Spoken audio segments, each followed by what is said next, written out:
8ാം ക്ലാസ്സിലെ JRC A level എക്സാമിന് നിർബന്ധമായും പഠിച്ചിരിക്കേണ്ട ചോദ്യങ്ങളും അതുപോലെ അതിൻ്റെ ഉത്തരങ്ങളുമാണ് ഇന്നത്തെ വീഡിയോയിൽ. വീഡിയോ ലൈക്ക് ചെയ്യാനും അതുപോലെ ഹൈപ്പ് ചെയ്യാനും മറക്കരുത്. ഈ ചാനലിലുള്ള JRC A ലെവൽ എക്സാമിൻ്റെ വീഡിയോസ് കണ്ട് പഠിച്ചിട്ട് പോകുന്ന കുട്ടികൾക്ക് തീർച്ചയായും ഫുൾ മാർക്ക് അല്ലെങ്കിൽ അതിനടുത്തുള്ള മാർക്കോ വാങ്ങാൻ സാധിക്കും. അപ്പോൾ വീഡിയോ മുഴുവനായും കാണുക, അതുപോലെ പ്ലേലിസ്റ്റ് കൂടി വാച്ച് ചെയ്യുക. വീഡിയോ ലൈക്ക് ചെയ്യുക, അതുപോലെ ഹൈപ്പ് ചെയ്യാനും മറക്കരുത്. ഏത് ജില്ലയിലാണ് മലയാളക്കരയിലെ ആദ്യ JRC യൂണിറ്റ് പ്രവർത്തനം ആരംഭിച്ചത്? ഉത്തരം പാലക്കാട്. പാലക്കാട് ജില്ലയിലാണ് മലയാളക്കരയിലെ ആദ്യ JRC യൂണിറ്റ് പ്രവർത്തനം ആരംഭിച്ചത്. അടുത്ത ചോദ്യം, റെഡ് ക്രോസിൻ്റെ അന്തർദേശീയ സമിതിക്ക് 1ാമത് നോബൽ സമ്മാനം ലഭിച്ചത് എന്നാണ്? ആൻസർ 1917. 1917 റെഡ് ക്രോസിൻ്റെ അന്തർദേശീയ സമിതിക്ക് 1ാമത് നോബൽ സമ്മാനം ലഭിച്ചത്. അടുത്ത ക്വസ്റ്റ്യൻ, വൈസ് പാട്രൺ മെമ്പർഷിപ്പിന് എത്ര രൂപയാണ് അടക്കേണ്ടത്? ആൻസർ 20,000 രൂപ. 20,000 രൂപയാണ് വൈസ് പാട്രൺ മെമ്പർഷിപ്പിന് അടക്കേണ്ടത്. അടുത്ത ക്വസ്റ്റ്യൻ, ഏറ്റവും ശക്തിയുള്ള ഫോർവേഡ് ഗിയർ ഏതാണ്? ആൻസർ ഫസ്റ്റ് ഗിയറാണ് ഏറ്റവും ശക്തിയുള്ള ഫോർവേഡ് ഗിയർ. നെക്സ്റ്റ് ക്വസ്റ്റ്യൻ, എത്ര അസ്ഥികൾ ചേർന്നതാണ് മനുഷ്യൻ്റെ അസ്ഥികൂടം? ആൻസർ 206. 206 അസ്ഥികൾ ചേർന്നതാണ് മനുഷ്യൻ്റെ അസ്ഥികൂടം. അടുത്ത ചോദ്യം, ഇന്ത്യൻ റെഡ് ക്രോസ് സൊസൈറ്റിയുടെ ആസ്ഥാനം എവിടെയാണ്? ആൻസർ ന്യൂഡൽഹി. ന്യൂഡൽഹിയിലാണ് ഇന്ത്യൻ റെഡ് ക്രോസ് സൊസൈറ്റിയുടെ ആസ്ഥാനം. അടുത്ത ചോദ്യം, പെർമിറ്റും രജിസ്ട്രേഷനും പ്രകാരം അനുവദിച്ചിട്ടുള്ളതിൽ കൂടുതൽ ഭാരം കയറ്റാൻ പാടില്ല എന്നത് ട്രാഫിക് നിയമത്തിലെ എത്രാമത്തെ സെക്ഷനിലാണ് പെടുന്നത്? ആൻസർ 113. 113ാമത്തെ സെക്ഷനിലാണ് പെർമിറ്റും രജിസ്ട്രേഷനും പ്രകാരം അനുവദിച്ചിട്ടുള്ളതിൽ കൂടുതൽ ഭാരം കയറ്റാൻ പാടില്ല എന്ന് പറയുന്നത്. അടുത്ത ചോദ്യം, സമാന സ്വഭാവമുള്ള കോശസമൂഹത്തെ ഡാഷ് എന്ന് പറയുന്നു? Answer tissue. ടിഷ്യൂ എന്നാണ് സമാന സ്വഭാവമുള്ള കോശസമൂഹത്തെ പറയുന്നത്. അടുത്ത ചോദ്യം, ജനീവ കരാർ ഒപ്പുവെച്ചത് ഏത് വർഷമാണ്? ആൻസർ 1864. 1864 ജനീവ കരാർ ഒപ്പുവെച്ചത്.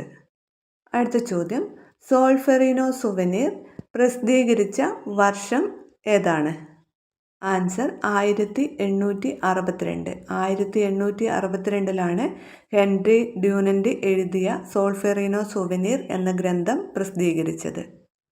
അടുത്ത ചോദ്യം, മലയാളക്കരയിൽ JRC പ്രവർത്തനം ആരംഭിച്ച വർഷം?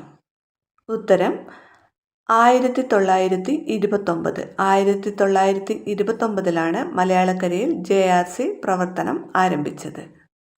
അടുത്ത ക്വസ്റ്റ്യൻ, ഹെൻറി ഡ്യൂനൻ്റ് അന്തരിച്ച വർഷം?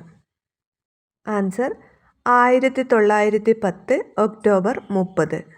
1910 ഒക്ടോബർ 30 ഹെൻറി ഡ്യൂനൻ്റ് അന്തരിച്ചത്. അടുത്ത ക്വസ്റ്റ്യൻ, ഹെൻറി ഡ്യൂനൻ്റ് ജനിച്ച വർഷം?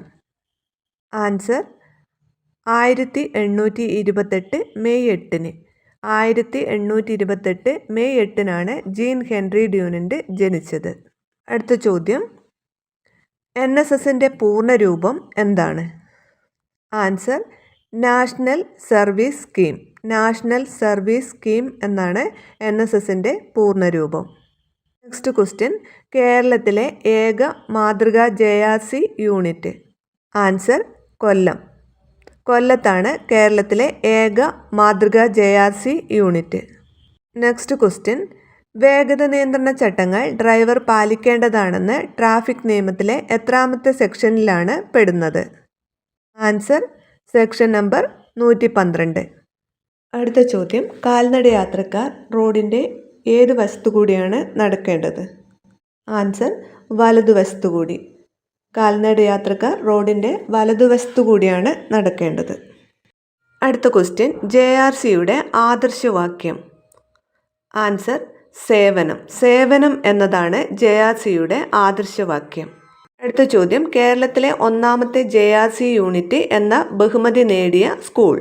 Answer saint Thomas mission HS, Palakkad. Palakkad saint Thomas mission HS ആണ് കേരളത്തിലെ ഒന്നാമത്തെ JRC യൂണിറ്റ് എന്ന ബഹുമതി നേടിയ സ്കൂൾ. അടുത്ത ചോദ്യം, കാരുണ്യദേവത എന്ന് അറിയപ്പെടുന്നത് ആര്? Answer Clara Burton. Clara Burton ആണ് കാരുണ്യദേവത എന്ന പേരിൽ അറിയപ്പെടുന്നത്. അടുത്ത ചോദ്യം, JRC പതാകയിലെ അടയാളത്തിൻ്റെ അർത്ഥം. ആൻസർ നിഷ്പക്ഷത. നിഷ്പക്ഷതയാണ് JRC പതാകയിലെ അടയാളത്തിൻ്റെ അർത്ഥം. അടുത്ത ചോദ്യം, അമേരിക്കയിലെ അടിമത്ത നിർമ്മാർജ്ജനത്തിന് ഏറെ സഹായിച്ച ഗ്രന്ഥം. Answer uncle Toms cabin. Uncle Toms cabin എന്ന ഗ്രന്ഥമാണ് അമേരിക്കയിലെ അടിമത്ത നിർമ്മാർജ്ജനത്തിന് ഏറെ സഹായിച്ച ഗ്രന്ഥം. അടുത്ത ചോദ്യം, സ്കൂൾ കോളേജ് മേഖലയിൽ വേഗത പരിധി എത്രയാണ്? Answer 25 kilometre. 25 കിലോമീറ്ററാണ് സ്കൂൾ കോളേജ് മേഖലയിൽ വേഗതയുടെ പരിധി.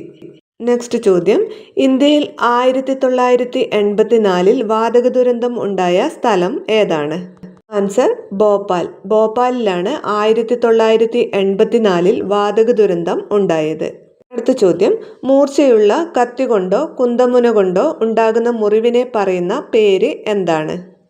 Answer punctured wound. Punctured wound എന്നാണ് മൂർച്ചയുള്ള കത്തി കൊണ്ടോ കുന്തമുന കൊണ്ടോ ഉണ്ടാകുന്ന മുറിവിനെ പറയുന്ന പേര്. അടുത്ത ചോദ്യം, ഡൈനാമിറ്റ് രാജാവ് എന്ന പേരിൽ അറിയപ്പെടുന്നത്. Answer Alfred Nobel.